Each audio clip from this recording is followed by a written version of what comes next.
Good to be with you all. We're here with the famous Barbara here live in our studio, making me all nervous.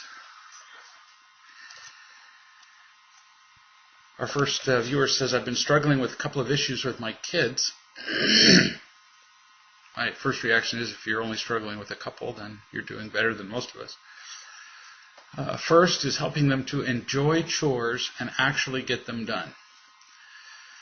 So, one of the biggest mistakes I see, one of the most common with parents, is that they treat chores, actually they treat almost everything that comes from their mouths, the parents that is, as optional.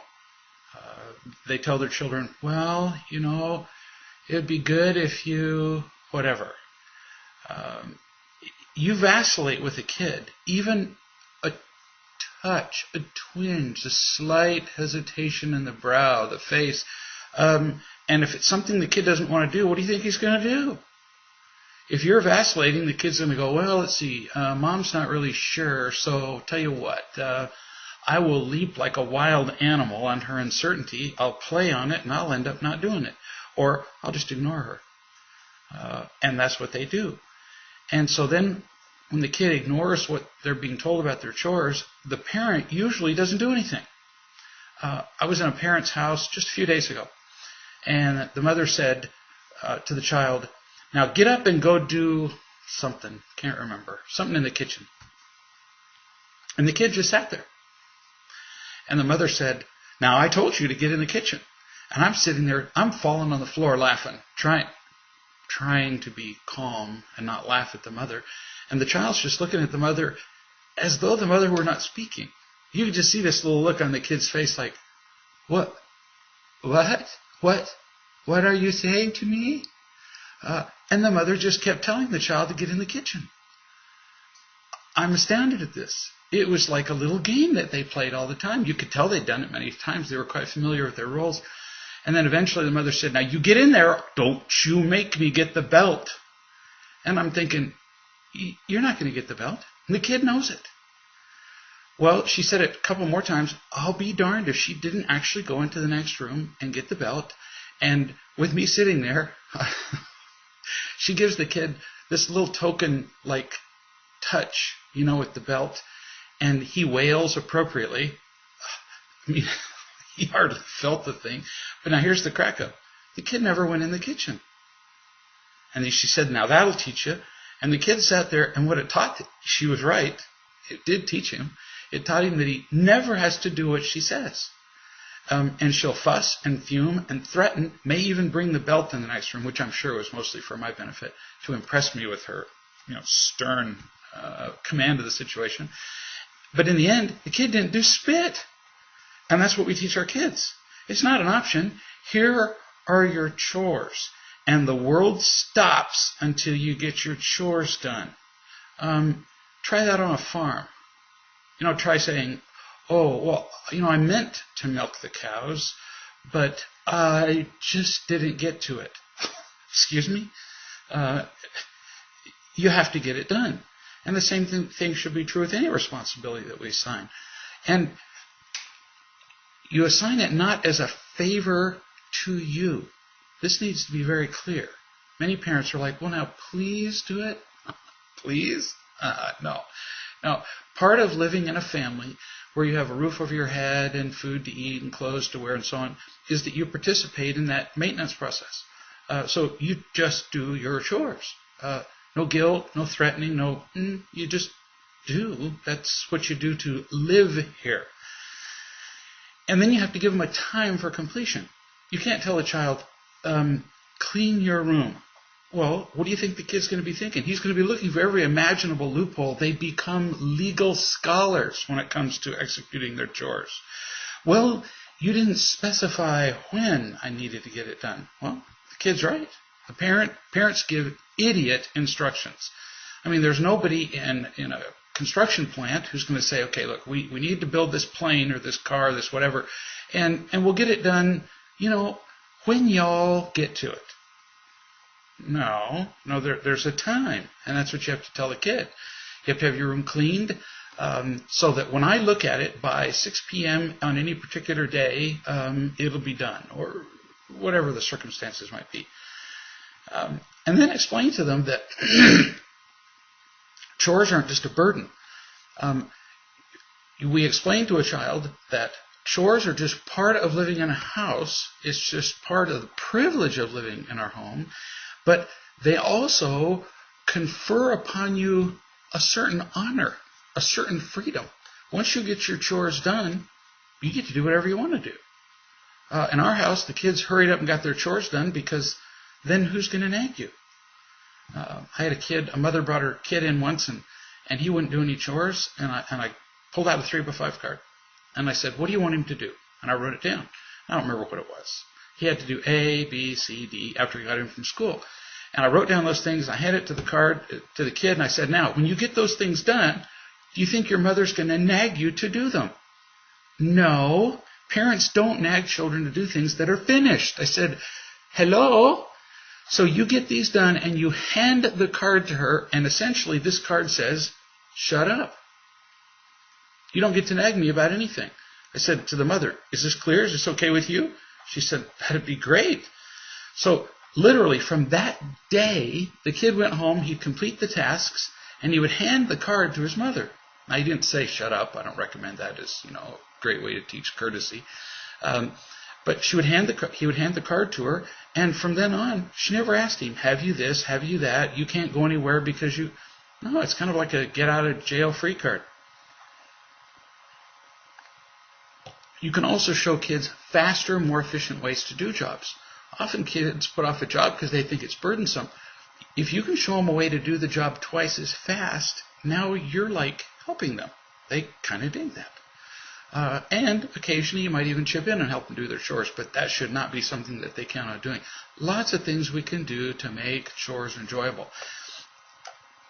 There's a question here about understanding the value of money and material things and allowances and so on, but I don't want to spend the whole time on parental things. If everybody's not a parent, we might get back to that.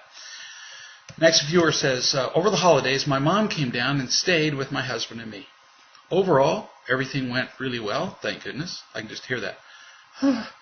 I noticed that I would feel anger when my mom would begin talking about her boyfriend.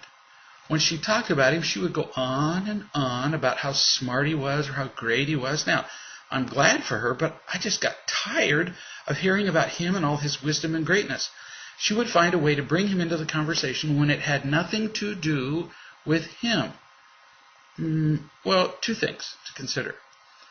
First, it's kind of obvious, isn't it, that she needs your approval. I mean, that's kind of sweet in a way. Kind of sad also that mother needs her daughter's approval. But she's like a little girl, who's bought a new dress. Oh, look at my dress. Or a new puppy or whatever. And of all the people in the world that she could be sharing this with, she shares it with you. She needs your approval. And yet, you're kind of annoyed by this. We'll get to the why in a second because I have a feeling you're going to tell us more about this. You continue. He was unable to come down, the boyfriend, due to his job, but that didn't really matter because they were on the phone at least 6 to 8 times a day, easily. Every time I turned around, they were on the phone, which I found amusing more than anything, like this weird teenage angst played out by 50-year-olds. Oh, honey, when we fall in love, we all become teenagers. It's kind of silly looking. Still true. If you are empty enough and then you find somebody who fills up your bucket with imitation love, oh, shoot, you'll do anything for them. You just pour it all over their heads, your gratitude. You continue. Then he got, that is, your mom's boyfriend, got all mopey on Christmas Eve because she was with family and friends and he was by himself. I looked at her and I said, that's mighty interesting. Rather selfish of him that he would prefer you to be alone and lonely like him than to be somewhere where you are enjoying yourself and happy. She was quiet for a moment and agreed that, yes, he was being a bit selfish. Now, you're right. He is being a bit selfish. But there's a lot communicated by your desire to tell her. Why do you need to instruct her? Why do you need to correct her? So far, I'm not reading that you're getting any pleasure out of her being a teenage girl again and getting to have fun with this new boyfriend. So far, you're just resenting it on a number of levels. So why do you want to instruct her about his selfishness? No way it's selfless. It's like you want to inflict some kind of punishment on her. What you resent is her not having loved you for a lifetime. Now, that's my supposition before I read any further, but boy, if you can't enjoy somebody having a good time, you're annoyed by them. There's something you're not getting. And since it's your mother, you'd be resenting the fact that all of this, all these smiles and all these compliments that she's giving him, she did not give you, which is not real flattering about where you are with feeling loved. Yes? But it's just an assessment, just something that as you see it, you'll be able to choose differently. You continue. Some history. My mother and biological father, way before her present boyfriend, fought a lot. I used to hide from the fighting in the room.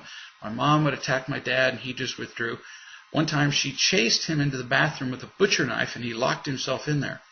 They divorced when I was 8, and I was mostly relieved. I remember almost nothing of my first 8 years. So see, you're now describing a lot about your mother. She was so busy defending herself and, attacking your father and getting what she could from him, that she didn't have any energy, time, effort, anything to spend on you. And this bothers you so much you can't even remember those years. Most people walk around crippled by their past.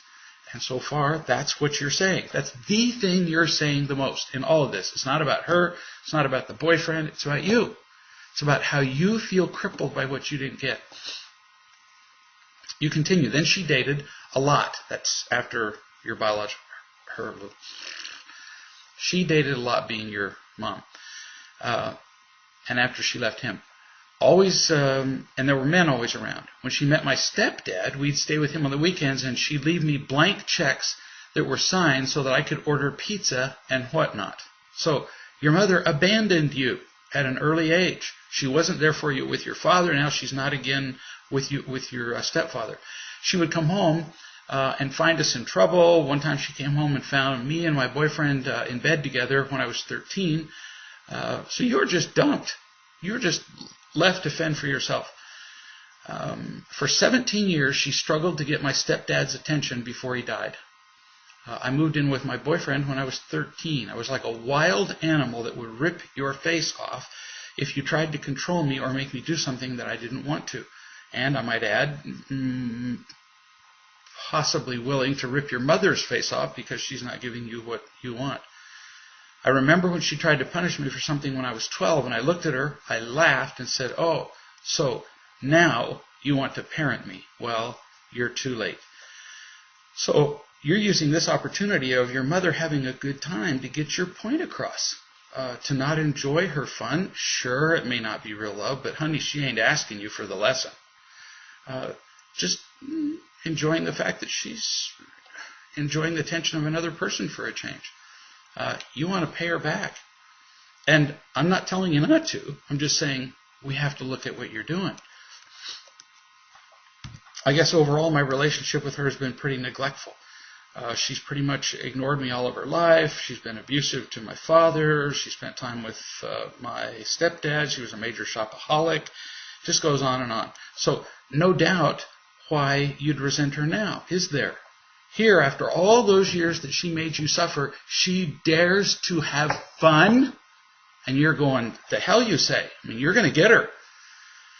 Then you talk a little bit more about her boyfriend, and you go on about how really just proving that she's never loved you all your life.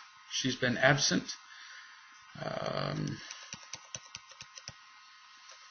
She likes talking about politics with her present boyfriend. And see, again, that's not about the boyfriend. It's about you. And darling, I get it. Not feeling loved by your own mother from birth till now leaves you feeling empty and alone. And you just can't stand the thought that she's now having fun. and hasn't admitted to you that she was a bad mother and hasn't bled for it. That's what you want, justice. You want to hurt her back. Well, she's had enough pain in her life. She doesn't need more from you. So, what's the solution? It's kind of obvious. She doesn't know how to love you unconditionally. She also has not requested a lesson on real love. So, your job is to find as much unconditional love as you can from whatever source you can use, whatever source will allow you, whatever source will offer unconditional love to you. And learn to love her. If she eventually learns to love you, well, nice bonus.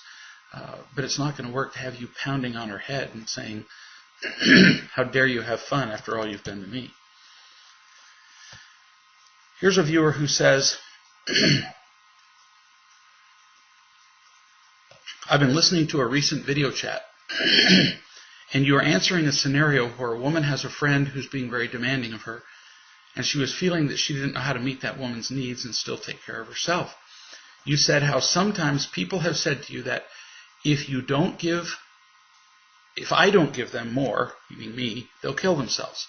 So you give what you can, but it's up to the other person to take what is being offered or to stay in a victim place. Is that right? You asked. I can see myself in this scenario in that I know at times I have wanted more than I have been offered from others. Then I have felt irritated and angry that they didn't have more to give because I need it. In other therapies, I've been told things like, learn to love myself, give myself what I need, meet my own needs. Is this possible? For example, if there's nobody on the outside to reach out to or get love from, are there ways to do something for yourself that helps meet those needs? So the first thing that you can do for yourself that doesn't need anybody else is to have a change in perspective, a change in the way you see things. Simply by the way I see a thing determines how I feel about it. And the way I see and feel determines the way I will behave toward or regarding that particular thing. So it would help you a lot, or could, to understand that we all get to make our own choices. It's the premier law of the universe. So you get to decide how much you are going to give to somebody else. And then they decide whether they will be grateful for what you offered or whether they will whine that what you gave them was not what they wanted or less than what they wanted. So you ask the question, is it true that the other person gets to determine whether they feel like a victim? Absolutely. Now it gets confusing because victims will uniformly tell you that you hurt them. And they say it with such conviction, such power, that we go, we're bowled over by it. Oh, then it must have been us. No, we always have a choice about how we feel. So you don't cause the pain of other people, but neither, because they get to choose whether to be grateful or disappointed. But neither do other people cause how you feel. So when they don't give you what you want, well, it's a big change in perspective to realize tough beings. I can certainly ask people for what I want, but if they don't give it, other people are not under a universal law that says you have to make Greg happy. No kidding.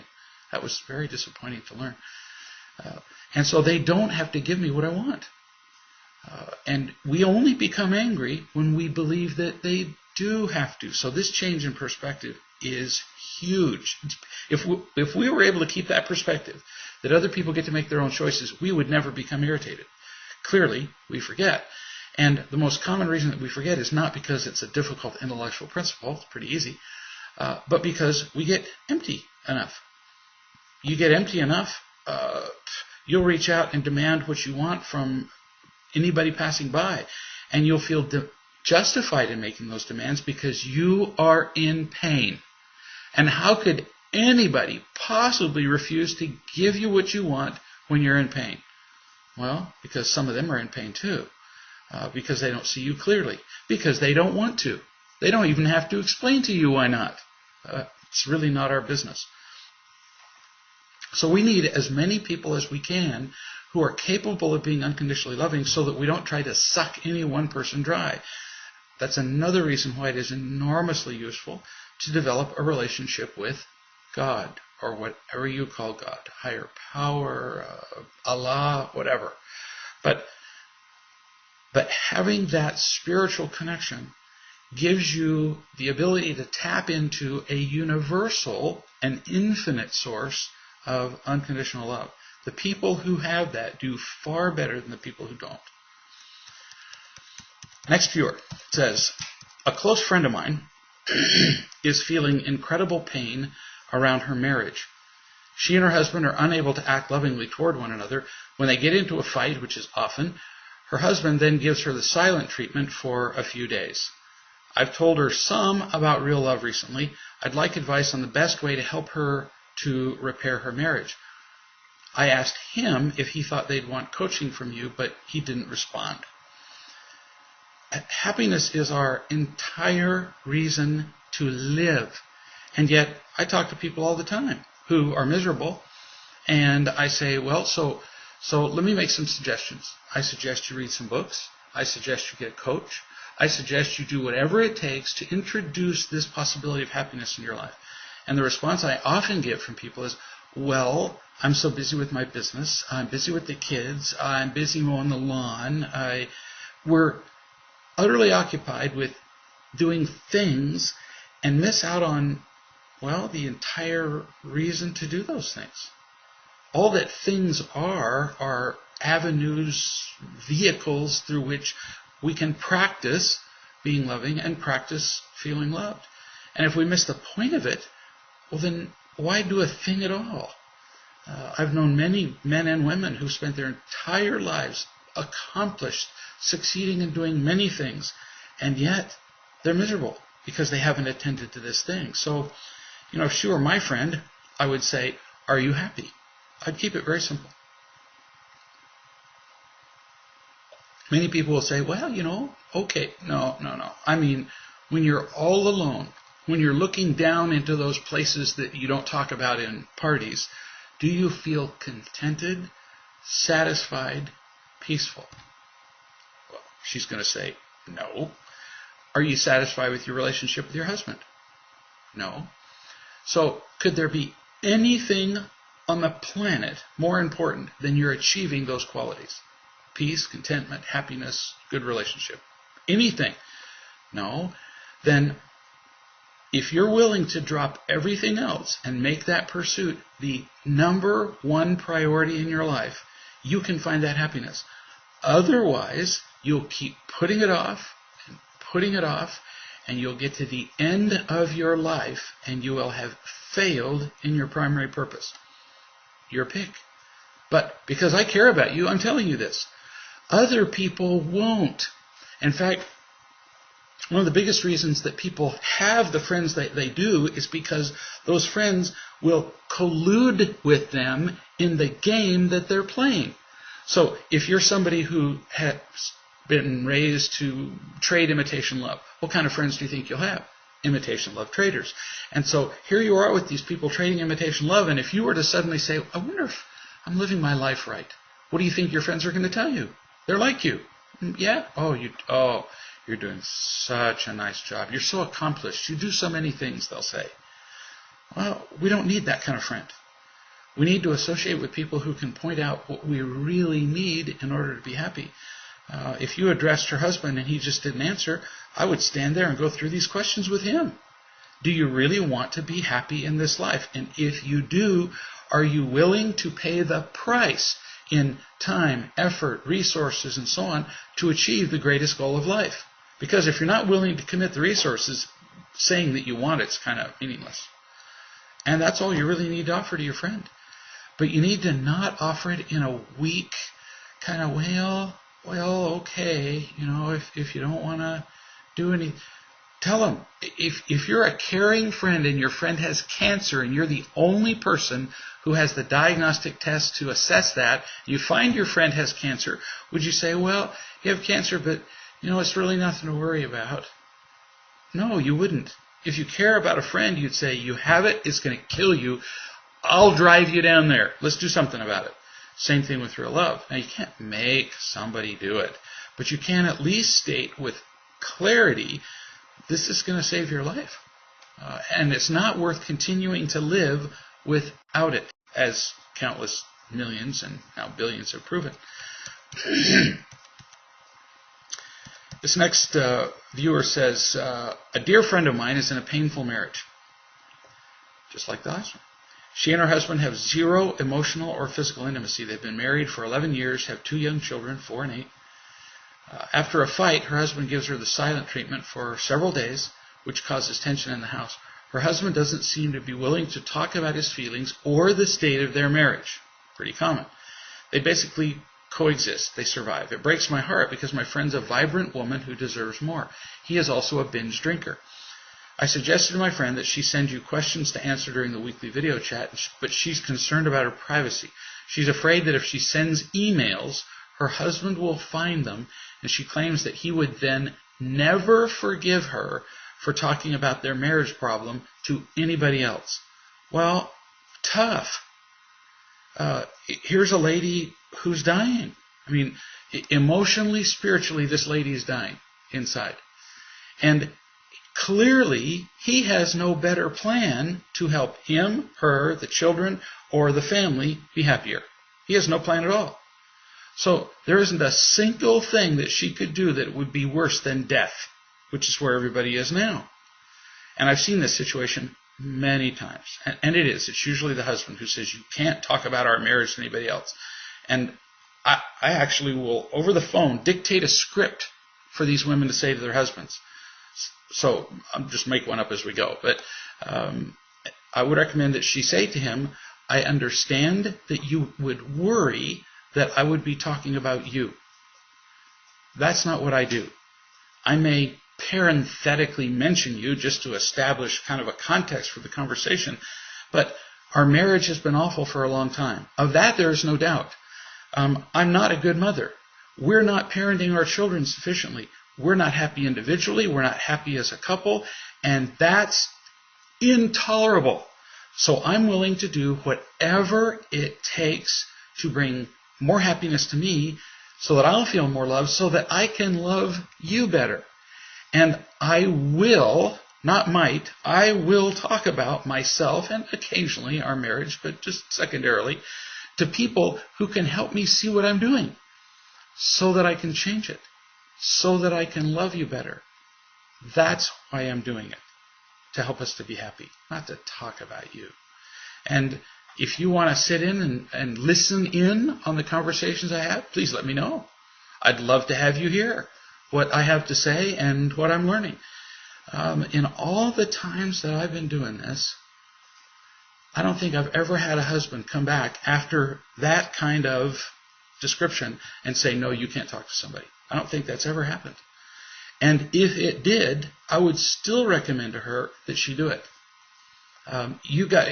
If you're dead, what do you got to lose? If he then says, I'm leaving, gee, that may be a good thing. If you're in a relationship that bad, it's worth taking whatever risks it takes to improve it. This viewer says, my problems with my husband are 2. Again, how fortunate are you? Just 2. A smaller one and a bigger one. First, I want him to respect my possessions. He's careless and breaks a lot of my stuff. And the biggie, I get resentful of him a lot because he doesn't pay his share of the bills or do his share of the chores. So then you do a longer version of both 1 and 2. First, he doesn't think about the consequences of what he does. He'll just sweep out with his arm and just knock stuff of mine off the table and knock it on the floor and break it, and he doesn't even pick it up. That's actually more telling than his knocking it over. A lot of people are clumsy. But then refusing to pick up something that he broke, amazing. That is astonishing selfishness, and something that we'll talk about as we talk about what we can do to correct it. But that's quite a piece of evidence about somebody's unwillingness to ever be wrong or to make up for what they do. I know I'm too materialistic, but I feel disrespected when he disrespects my property. Well, you are being. Now, it's little about you. This is evidence that he just doesn't see people, doesn't care about them, thinks very little about the consequences of his behavior on other people. And this is just who he is as a selfish, unloving person. It's not about disrespecting you. He disrespects everyone. And my guess is, before I read further, he disrespects himself also. He broke 2 of the last things that my mother gave me before she died. I know they're just things, but I was so angry about it. In some ways, I admire his lack of materialism. Well, maybe, but it may just be simply a lack of concern about anything. And I see that I'm too materialistic, but I work and I save to get something of good quality, and then he just breaks it. For example, he's broken, cherished heirlooms, things that I've saved to purchase. Most important are the animals and plants that I nourish and look after and tend. And when I go away on trips, I can't trust him to look after them properly. He can't stand any kind of restrictions on his freedom. For example, he won't take care of the animals, the plants. He won't even close doors or drawers. So your question is, how do I deal with this behavior? Honey, you're describing somebody who's profoundly selfish. I mean, won't close drawers, won't take care of the plants. He's got to be a pretty lazy person. We'll get to how you deal with that in a minute, but you just need to see it as it is. Notice I'm not attacking him, not telling him he has to change it. I'm not saying he's a wicked. No, he's not wicked. He's just selfish and lazy. So let's just take breaking something out of the many things you mentioned. When he breaks something, you get irritated. When I hear somebody who's completely turned down on himself, thinks only of him, and you attack him, what do you think he's going to do now? He's either going to fight you, or he'll completely withdraw even further. But he's certainly not going to hear you. So the biggest change that needs to happen here first is in, surprise, you. So let's say he breaks something. It's on the table. He knocks it over. You get mad, not productive. Much better to discuss it. So let's say he doesn't pick it up. So you would say to him, Fred, what did you just do? Most people who are selfish and defensive and angry like him have never had anybody ask them a pure question. It's always some form of an attack. Most of the questions we ask people are attacking when they're doing anything different from what we want. When people say, why are you doing that? That's not a question. They're saying, how could you be so stupid as to not do it my way? That's what they're really saying. So you could just say, what did you just do? And now, having known a number of people like him, how he'll respond is fairly predictable. He'll shrug his shoulders and go, he won't even answer you. He'll grunt, mumble, whatever. Why? Because this guy's already demonstrated that he wants to be held responsible for nothing. He can't water a plant. And you think he's going to be held responsible for his behavior as you talk to him? You're kidding. So even as I'm describing to you what to say to him, I recognize that he's not going to respond well in the beginning. So, Fred, what did you just do? You just knocked my favorite vase on the floor and it's broken. Well, I'm not angry. I'm not mad about it. I am pointing out what it means and how it affects me. That was important to me. And when you knocked it on the ground and broke it, it's gone.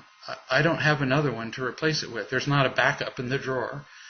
And now it's still lying there on the ground.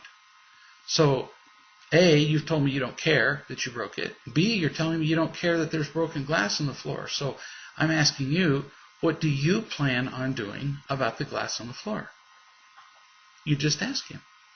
You have a discussion about the meaning of what he's done, the meaning of his ignoring you, the meaning of being irresponsible, and how it affects you. But you don't tell him he has to change. You just keep discussing it. In most cases, people respond to this if you keep doing it. But you have to talk about it fairly consistently. Right now, he's learned to live his life just with a complete lack of responsibility. Teaching him at this age is going to take more than one lesson, I promise. And in some ways, it sounds like you're dealing with a child. Well, you are. He is a child. You talked about you can't even get your plants watered. Well, then he's not going to water the plants. Don't leave them there with him so he can kill them. So if you're going to be gone for a period of time, get a friend who will come over and water the plants. And then when he says, well, I don't want anybody over here, you say, well, you really don't have a choice. You don't water the plants, and I'm not willing to have the plants die, so let's see. I'm not going to take the plants with me on the plane. That leaves having a friend come water them. Or you say to him, do you have a better solution? You kill them, and I can't take them with me. What do you suggest? It's very effective to say to people, because see, people who have no sense of responsibility never have a solution. Never. They hate all yours, but they never have one. So you tell him, if you have a better solution, I'm be delighted to hear it. He won't. And so you just tell him what's going to happen. And if you back down, he's never going to learn this. Then you continue. You say, this is a huge one. Since we've been married, which you don't specify, but I get the sense that it's been for a number of years, my husband has only held a job for 3 months, and I'm finding it difficult to respect him and not to resent him for not paying his share of the bills. At first, I wanted him to get a job. Hang on while I just try to regain my composure, because I'm reading ahead a little bit, and this is fairly funny. At first, I wanted him to get a job, but he's helped me see that the job system is not a good one. The job market is like paid serfdom, which is worse than slavery. He's helped you see. Sweetie, he took you to school. He's conning you. He's convinced you that his world of fantasy, where there's no responsibility and you never have to work and other people will take care of you, he's convinced you that it's true. And which of course he would, because you're willing to take care of this guy. He's very clever. So now we know that he's profoundly lazy, very selfish, and not stupid. So it's not stupidity. He was smart enough to just con the trash out of you, darling. You continue. So I share with him an aim to increase our unearned income. Oh man, has he pulled the wool over your eyes. He's one of these guys who answers the ads in the newspaper that say, you can sit in your chair and eat Cheetos and make $10,000 a week. He introduced me to the concept of ebooks, selling from the internet while one is doing something else. Oh, honey, all these ideas are clever thoughts. But the question to ask is he making money from them? I mean, it's like saying, I think I'll sit at home and invent things that other people need. I've heard that one about 100 times now. Well, what was the last thing that this man invented? Nothing. He couldn't invent a way to get off the couch. And you think he's going to make money doing this. Pay attention, sweetie, because you're being duped. I agree with him that society is too consumerist. Oh, I've heard these guys so many times. They use the same words. And we don't need all the latest toys and gadgets and to get into debt. Although, of course, he's going to encourage other people to get into debt to buy his ebooks. I'm also learning that some of my problem is jealousy. I envy him his time off. But it's my responsibility to make sure that I get enough time to relax, right? Well, yeah, you do envy him, but that doesn't justify the way he lives. You would love to have more time off. Shortly after we were married, his best friend said to me, the word is back home that you are his latest meal ticket. Well, honey, listen to his best friend. If his best friend will tell you that your husband is using you, is duping you to take care of him, that's quite a lesson. I mean, they're making fun of you wherever he comes from. You said, I'm learning a lot about my desire to control people. Sure. And of course, he will use that against you. He'll say that you're trying to control him to get a job. Well, the fact remains that he still needs to have one and still needs to be responsible. Just because you may be controlling and angry doesn't mean that he's doing the right thing. He watches the internet up to 18 hours a day. 18 hours a day. Nearly all night, most nights, he will not compromise with me. He will not negotiate with me. It's always about what he wants or does not want. And he's 46 years old, so what do I do? You've really been led down the path. And I'm not making fun of you. I'm just trying to help you see I have no investment in this. If I don't, and his best friend doesn't, and we both tell you that you're a meal ticket and he's just using you, there's a lesson there, sweetness. So we've established that the guy is using you and he's not in even the slightest degree a partner.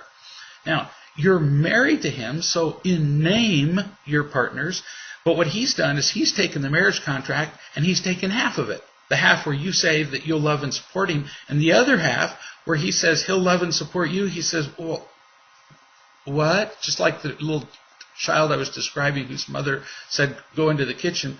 Your husband's going, what was that response? What was that word? He's deaf. And why should he listen? Why should he be responsible? My guess is he's managed to find people to take care of him all his life. Then you came along and you had "use me" written all over your forehead, and he is. So, if he doesn't want to have a traditional job, great. If he wants to sell e-books and do all kinds of clever things on the internet, slick. But the proof is in the income. Is he making some kind of financial contribution to the family or not? And if he's not, something needs to happen. So far as he makes lazy, irresponsible choices, there is no consequence for his choice. You reward him. So, if he does nothing, you reward him with everything that he wants. Place to stay, food to eat, internet to play on. So, for what possible reason could he have to go out and work harder? He doesn't. You have to remove the reward. This is not punishing him. It's telling him that in a marriage, you both promise to each other that you'll do the best you can to be responsible, truthful, and loving. And he is completely missing out on all of them. So this is really an opportunity for him to learn to feel loved, to be happier, you're blessing his life. Whereas by doing nothing, you're just kind of participating in the lie that will lead to his destruction. So were it me, I would say to him, I'm earning all the living, and until you get a job, it's not going to help you for me to just give you everything that you want. So I'm going to give you an allowance. And since I earn the living and I pay for the internet will only be available to you for job search. As you describe to him what the consequences of his horrible choices are, he will either get the point so that he's not completely cut off from everything that he enjoys, or he'll get furious and leave. Either way, you win. But to do nothing, you're actually hurting him. And there are lots of other consequences that you could describe. That's just a couple. But you can't have a loving, happy relationship with somebody that's that irresponsible. Here's a viewer who says, in one of your seminars you said, victims quit complaining when we quit listening. And victims make you as responsible for their problems as you will let them. Can you tell me how it looks to not listen to a victim and how you don't let them heave their responsibility on you? Let's take victims quit complaining when we quit listening. So when a victim talks to me, if it's the first time I've ever spoken to them, I'll let them go on and on in their victimhood for, maybe 10 minutes. But after 10 minutes, you pretty much get the point, don't you? The point really is they don't feel loved. They don't feel loved by their husband, their parents, by, whoever. And rather than let them go on and on, it's actually a blessing to them to say, so, can you put what you're saying into 1 or 2 sentences? Because on the whole, if people can't state what they're trying to say in 1 or 2 sentences, they don't understand what they're trying to say. You actually help them to see what it all means. A mountain of raw data isn't going to help them. This person hurt me, and this person hurt me, and that person, that, blah, blah, blah, blah, blah. When I talked to a lady just recently who had been sexually molested by a long string of men, and she'd been to therapist after therapist and told the stories about all the abuses, just hundreds of stories. She was still miserable because nobody had pointed out or distilled the meaning of all those stories, which is that all of her life nobody loved her. Nobody cared about her. Instead, they had used her. That's the meaning of the stories. Once she got that, she went, whoa, That's what I've been trying to say. But see, nobody helped her see it. So with victims, they quit what we do. We say to them, so distill it in 1 or 2 sentences. If they can't, we help them. Now, if somebody is willing to give up victimhood, when you do that, they'll go, wow, I never seen that before. In which case, they stop being a victim. If they're not willing to give up their victimhood, and you say that, then they will proceed, after waiting for another polite 30 seconds, they'll start in telling more stories. You repeat it. So, what's the meaning of what you're telling me?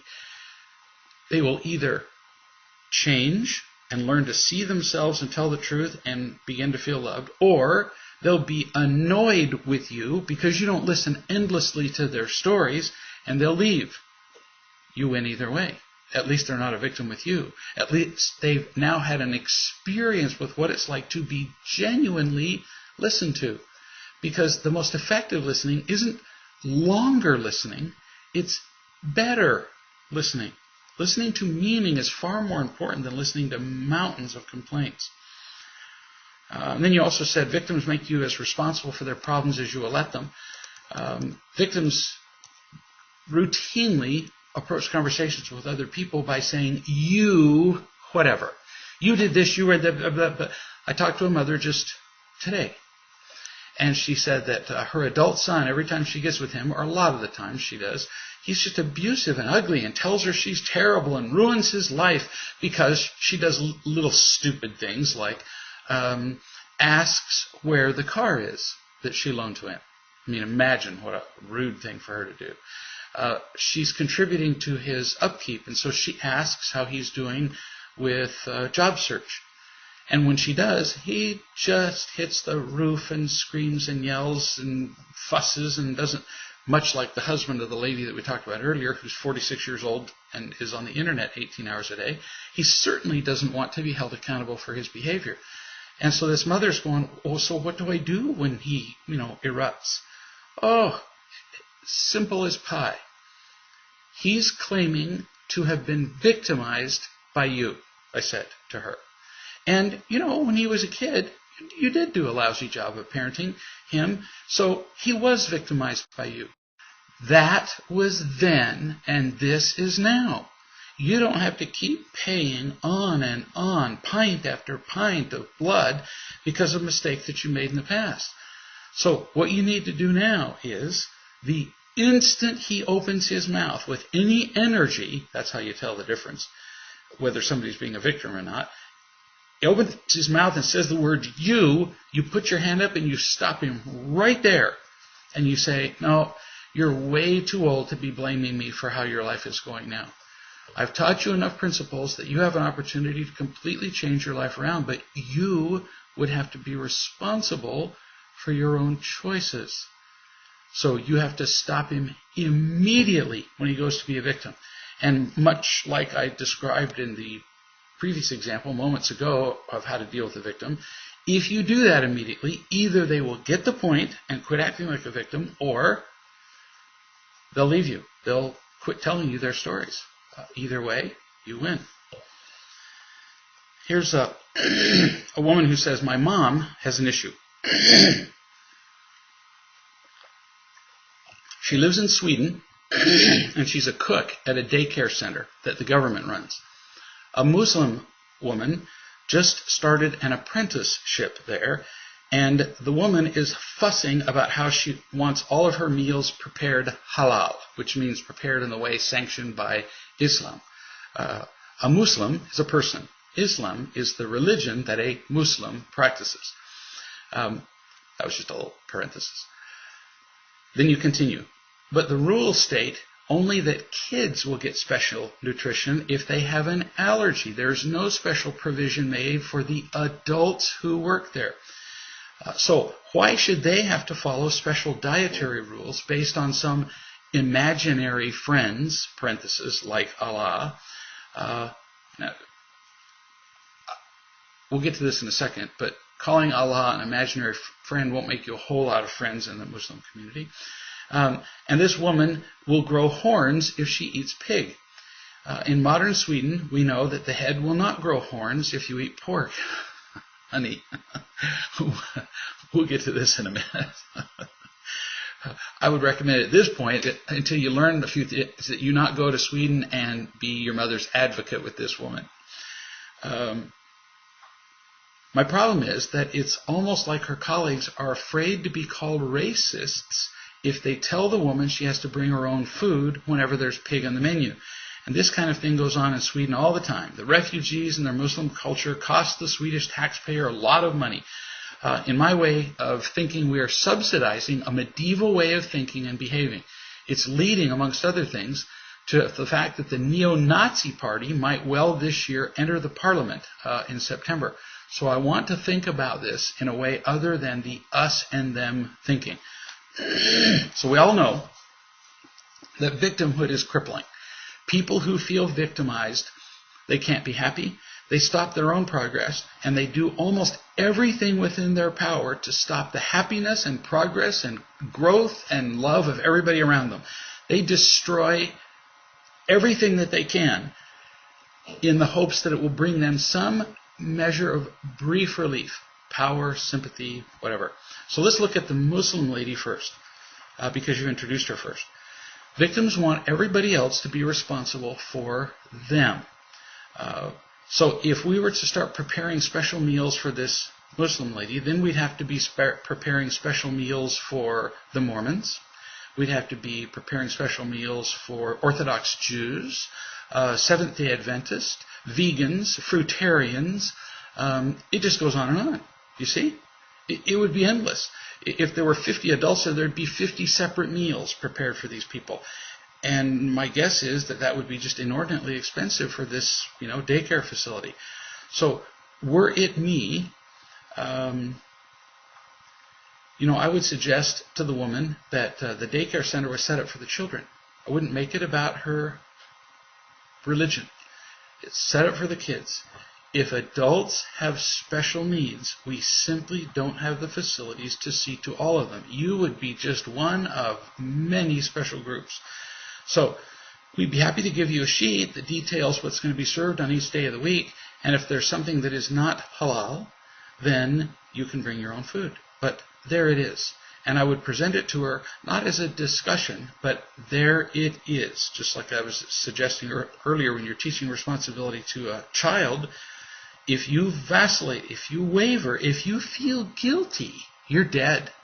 And if you do that with her, well, I've seen these discussions. Well, we hate to offend. As soon as you say that, the person on the other end of what you're saying is going to get you, because you just opened the door halfway to being manipulated, and it's just horrifying. The logical extension of people getting everything they want becomes kind of ridiculous. Then everybody who has cerebral palsy should be able to maintain that on every street now, every sidewalk, every building, there be railings so that they can keep themselves upright, because they tend to spasmodically twitch, many of them, as they're walking. Do you see how this would just never end? In every building that a blind person went, we'd have to provide a trained blind guide dog. Impossible. So some people with special needs are going to have to, I'll be darned, grow up and take responsibility for themselves. Where you need to be careful is seeing your own victimhood here. So in some way, you feel like because of these people being in Sweden, people being, whether it's the Muslims or any special group, you're being injured. And so because you're being inconvenienced, you're lashing out and in a less than loving way, making fun of Allah, making fun of her beliefs. You make fun of people and they're going to fight you back with greatly renewed vigor. And you can't be happy. So she has her belief in Allah, which you don't have. All right? She's different from you. She has different dietary needs. Great. You accept all of that. You simply state that you're not willing to sacrifice your own monetary resources, your own inconvenience, to see to every little single special need. Now, we can make sacrifices from time to time. If somebody says, for example, it offends me when I hear the word blank, whatever it is. okay, well, if it's no big thing and if I can remember, I'll avoid that word or avoid a particular behavior. But victims tend to go on and on. You satisfy that need, now they have another one, and another one, and another one. So we do not, A, you do not have to satisfy them all, but B, you'll be happier if you watch your own need to feel like a victim because these people have inconvenienced you. We have time for one. Yeah, a little short one, yeah. Or I can find one if you don't have one. Donna has a short one here.